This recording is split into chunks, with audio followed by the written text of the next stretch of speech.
અરે હું શું કહું, એક કામ હતું તારું. શું કામ હતું બોલો? એમ કહું છું કે તડકામાં ફરી ફરીને કાળો થઈ ગયો છું હું. તે તમે ક્યાં પેલા ધોળા જ હતા?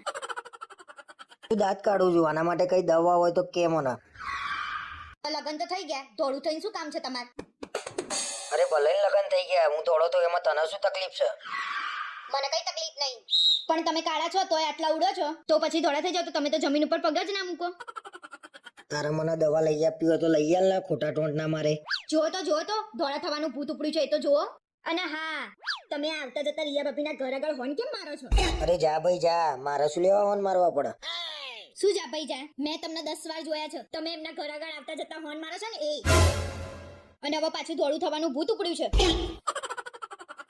અલ્યા બાઈક ના હોર્ન ને ધોળા થવાના શું લેવા દેવા? કેમ બધું ભેગું કરે છે?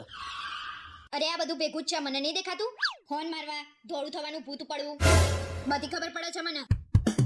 ચલો મારા હાથથી હોર્ન મારવાનું બંધ કરી દેવું છે, કોઈને વાગી જાય મારે શું કરવાનું? રિયા ભાભીના ઘર આગળ આવીને જ કોકને વાગી જશે, બીજાના ઘર આગળ કોઈને નહીં વાગે, અને પાછું કોકને વાગી જશે તો? એ બધી ચર્ચા છોડ ને, તારે મને દવા લઈ આપી હોય તો લઈ આલ ને. કશું દવા લઈ આપવાની નથી, ભલે ડામરના ટુકડા થઈ જતા. હવે તમારે લગ્ન કરવાના છે તો ચિંતા. બોસ હવે તો હોર્ન મારતા પકડાયો, હોર્ન મારવાના બંધ કરી દેવા પડશે.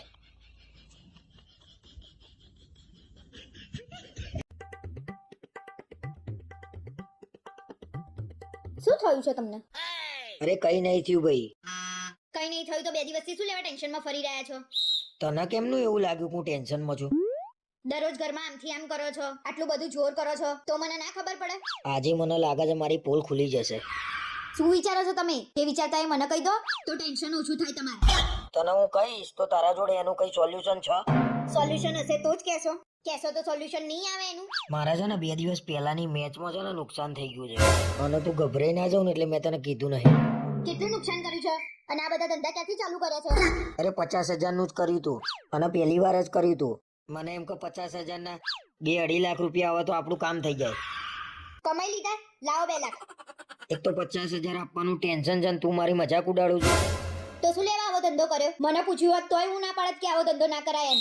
એ તો 50,000 નું નુકસાન થયું ને, તે મને આઈડિયા આવી ગયો, તે મેં બંધ કરી દીધું રમવાનું. 50,000 નું નુકસાન થયું ત્યાં સુધી આઈડિયા ના આવ્યો? પછી આઈડિયા આવ્યો? અને 50,000 ક્યાંથી લાવશો એ તો કહો. એક કામ કરને, તું મને 50,000 રૂપિયા આપ, હું તને પછી આપી દઈશ. હું તમને 50,000 આપું તો પછી તમે મને ક્યાંથી 50,000 આપશો? અરે એ તો હવે બીજી મેચો આવે છે ને, એમાં પૈસા કવર કરી લે, તને આપી દે. કવર કરવામાં તો ઘર બાર બધું વેચાઈ જશે.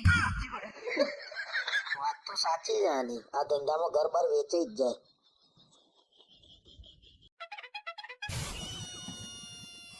જુઓ તો કેટલું સરસ ફર્નિચર કરાયું છે આ લોકોએ. હા ખરેખર બહુ સરસ ફર્નિચર કરાયું છે. તો તમને ખબર ના પડે આવું કરાવડાવવાની?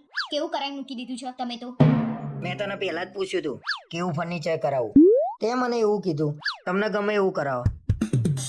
મને એમ કે તમે સારું કરાવડાવશો, મને કે ખબર હતી કે તમારી ચોઈસ સાવ આવી છે.